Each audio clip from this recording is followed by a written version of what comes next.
Bismillahirrahmanirrahim. Assalamualaikum warahmatullahi wabarakatuh. Perkenalkan, nama saya Nur Hidayat Triananingsi, SST MKep. Profesi saya sebagai dosen tetap di Prodi S1 Kebidanan dan Pendidikan Profesi Bidan, Fakultas Keperawatan dan Kebidanan di Universitas Megareski Makassar. Pada semester ini, saya membawakan mata kuliah Asuhan Kebidanan pada Pranikah dan Prakonsepsi. Pada kesempatan ini, saya akan menampilkan video pengajaran saya melalui Zoom. Berikut ini video saya. Terima kasih. Bismillahirrahmanirrahim. Assalamualaikum warahmatullahi wabarakatuh. Waalaikumsalam warahmatullahi wabarakatuh. Bagaimana kabarnya hari ini? Sehat? Sehat Ibu. Alhamdulillah sehat Ibu. Alhamdulillah, hari ini kita masih diberikan kesehatan untuk mengikuti perkuliahan walaupun secara daring ya.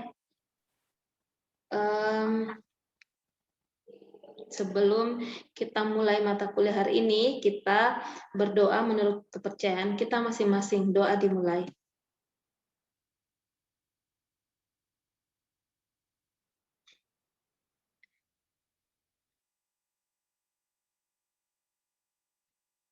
Ya, baiklah.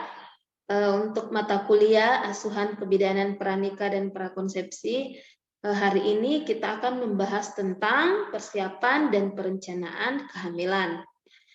Saya akan share screen ya.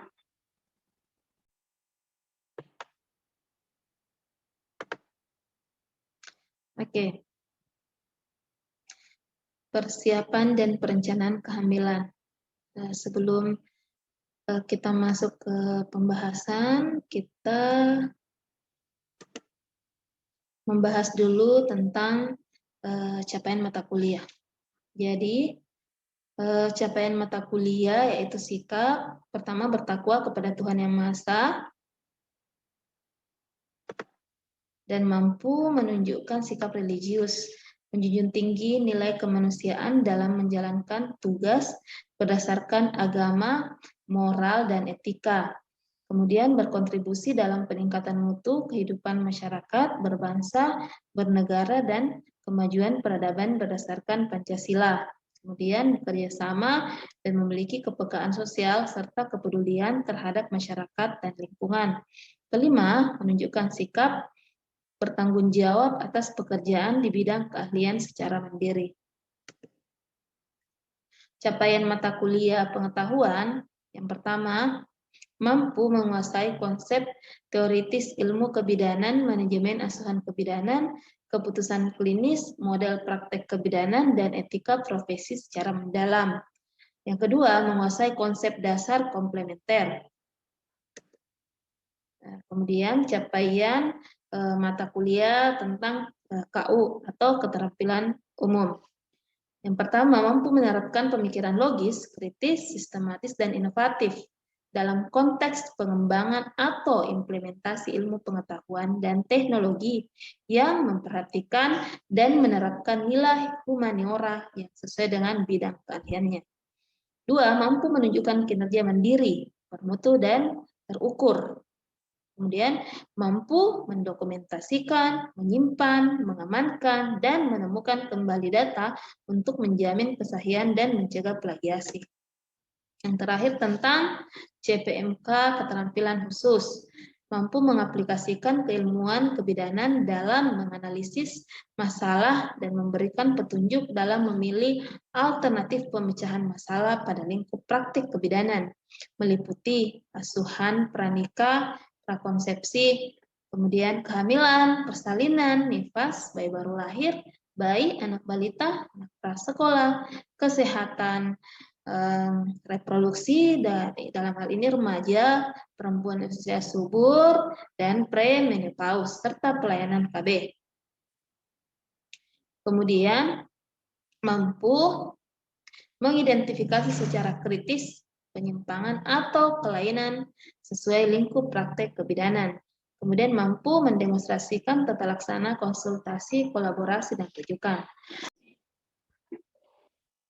Untuk CPMK, capaian pembelajaran lulusan yang dibebankan pada mata kuliah yaitu mahasiswa mampu memahami asuhan kebidanan pada pranikah, kemudian mahasiswa mampu memahami asuhan kebidanan pada prakonsepsi.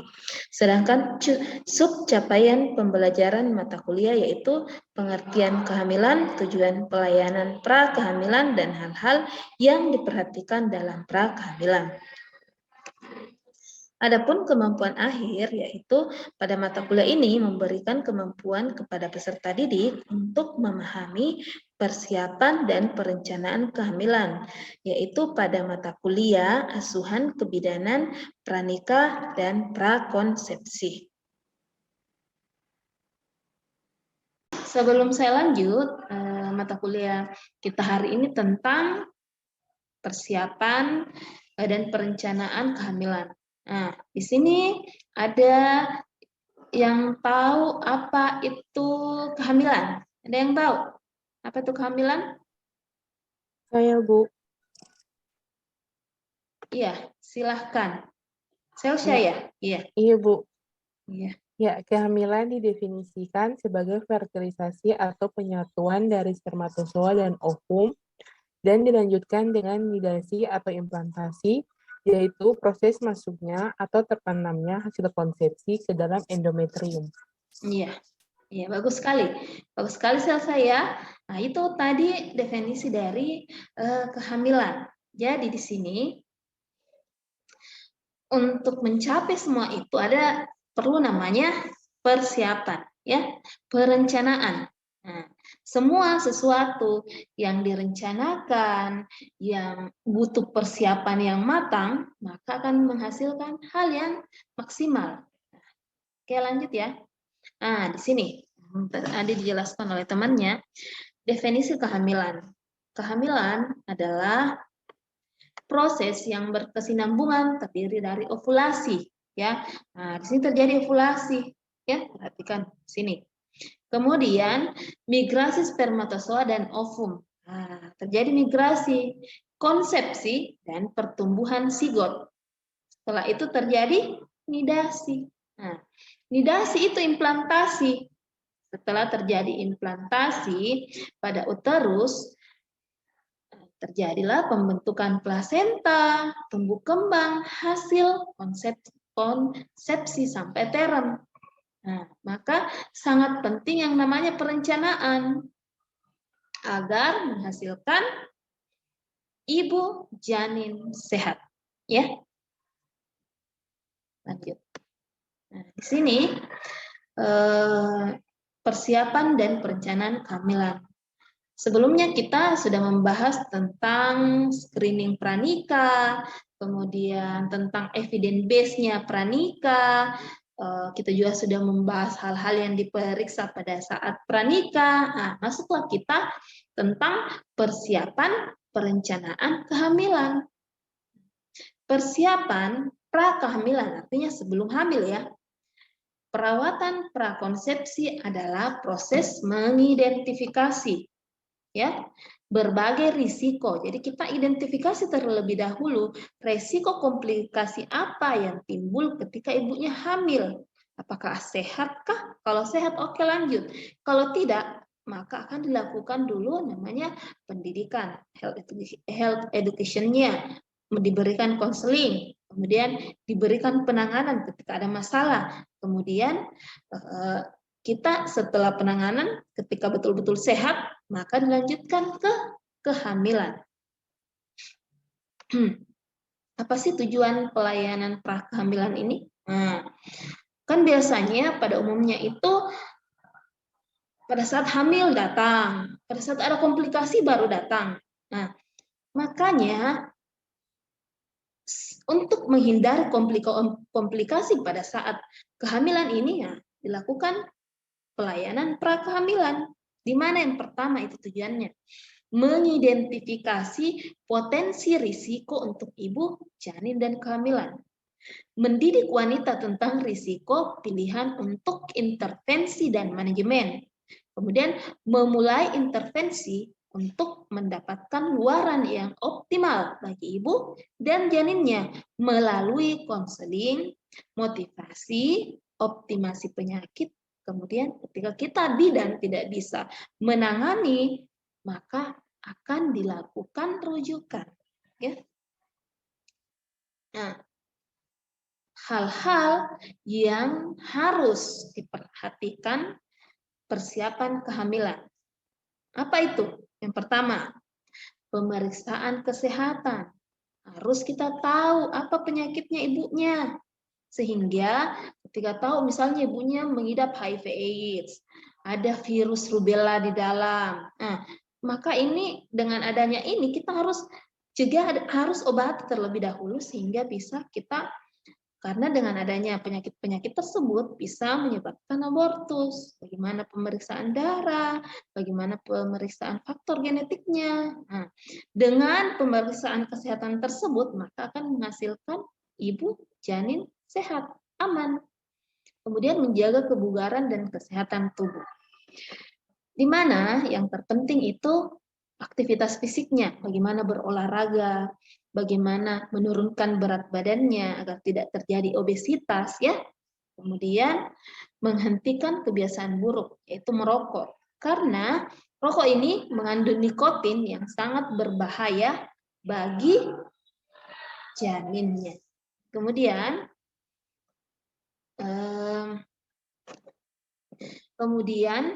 di sini kita bisa tanya ibunya, Ibu, kita ketika Anda menjadi seorang bidan, kita bisa memberikan pemahaman bahwa merokok aktif maupun pasif itu bisa membahayakan kesehatan ibunya, ya, karena nikotin ini bisa mempengaruhi aliran darah ke janin dari ibu itu mengalami kerusakan, maka bisa terjadi KJDR, berat badan bayi lahir rendah, ya. Nah, kemudian meningkatkan asupan makanan bergizi. Nah, dengan misalnya konsumsi asam folat. Apa sih makanan asam folat itu yang bagus untuk calon ibu hamil ini?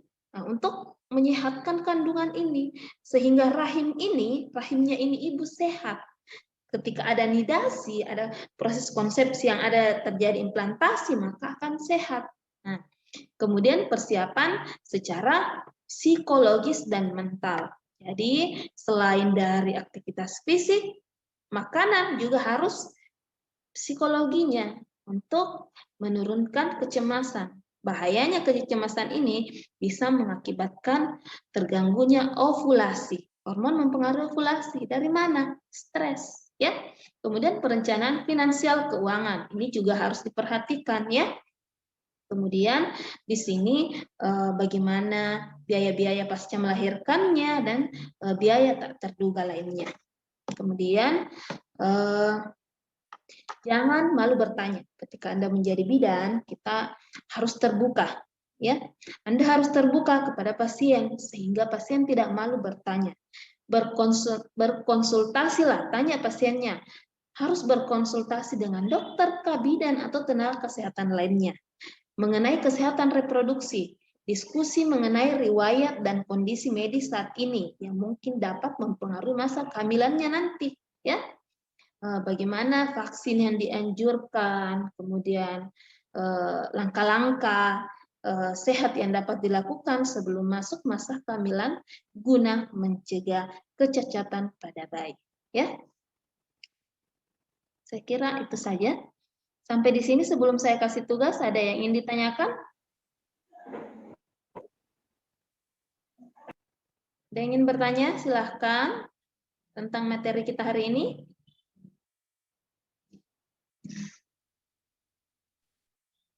Silahkan, apa yang ingin ditanyakan? Baik, sebelumnya perkenalkan nama saya Uni Nurul Asmi. Tapi Ibu, saya ingin bertanya, mengapa sebagian besar ibu obesitas biasanya tidak hamil, Ibu? Terima kasih. Iya, terima kasih pertanyaan dari Uni. Tentang obesitas ya. Ya, kita lihat sebagian besar, tapi ada juga ya sebagian yang sehat ya, sehat, ibu sehat, yang ibu artinya dia gemuk tapi juga hamil. Jadi di sini dengan terjadinya obesitas, obesitas itu adanya lemak yang berlebih di dalam tubuh. Dengan adanya lemak yang berlebih di dalam tubuh, maka lemak ini menghasilkan hormon estrogen, artinya mengganggu fungsi hormon estrogen. Terjadi pada saat pertama ovulasi ini bisa mengganggu, maka tidak susah yang namanya untuk hamil. Nah, kemudian yang kedua bisa pada rahim itu ketika ada lemak di sini, proses pertemuan ovum dan sperma itu tidak akan terjadi karena ada lemak yang menghalangi, sehingga bisa diberikan konseling kepada ibu penderita obesitas untuk mengurangi atau menurunkan berat badan. Sudah mengerti semua? Sudah ya? Ya. Iya, Ibu. Iya, Bu. Ya, kalau begitu saya kasih tugas ya. Tugasnya itu cari jurnal tentang persiapan dan perencanaan kehamilan, kemudian di minggu depan dipresentasikan bagaimana makna dari jurnal tersebut. Nah, apa-apa saja yang disiapkan. Jadi, misalnya ada jurnal tentang pemeriksaan darah, ya, kemudian apa masalah, bagaimana patofisiologinya, ya. Kemudian jurnalnya dikumpul di Google Classroom.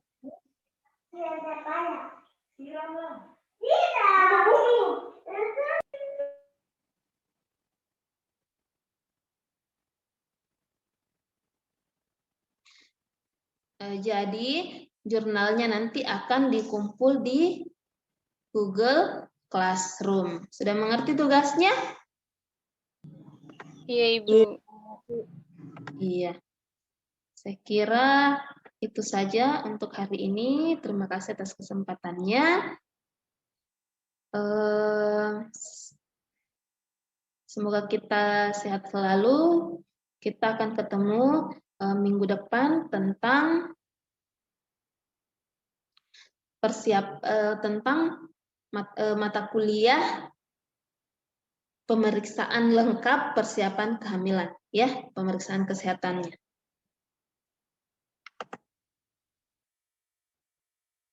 Saya akhiri dengan ucapan billahi taufiq wal hidayah. Assalamualaikum warahmatullahi wabarakatuh. Waalaikumsalam warahmatullahi wabarakatuh.